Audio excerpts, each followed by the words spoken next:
అద్భుతమైనటువంటి అవతారం. అటువంటి పరమాత్మ పెద్దవాడైన తర్వాత ఎంత రక్షణ చేశాడో పాండవులను. అసలు నిజంగా కృష్ణ పరమాత్మయే లేకపోతే పాండవులు లేనే లేవు. ఎన్ని సందర్భాల్లో ఎన్ని చోట్ల ఎంత రక్షించాడో. భీష్మాచార్యుల వారు స్వచ్ఛంద మరణం, ఆయన్ని నిగ్రహించగలిగిన వాడు లేడు. దేవతలందరూ వచ్చి ఒక పక్క నిలబడినా సరే ఆయన్ని నిర్జించలేదు. ఆయనే చెలరేగి యుద్ధం చేస్తుంటే ధర్మరాజు గారు భయపడిపోయాడు. నిద్ర పట్టక శిబిరంలో తిరుగుతుంటే కృష్ణ పరమాత్మని చూశాడు.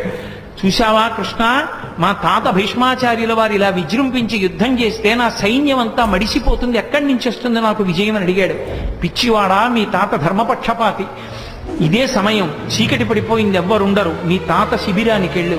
తాత ఇలా యుద్ధం చేస్తే మాకెక్కడి నుంచి విజయం వస్తుంది, తాత మార్గం లేదా అని అడుగు. పాపం మహానుభావుడు ఇంతమంది మనవల్ని పిల్లల్ని పెంచి పెద్ద చేసి రాజ్య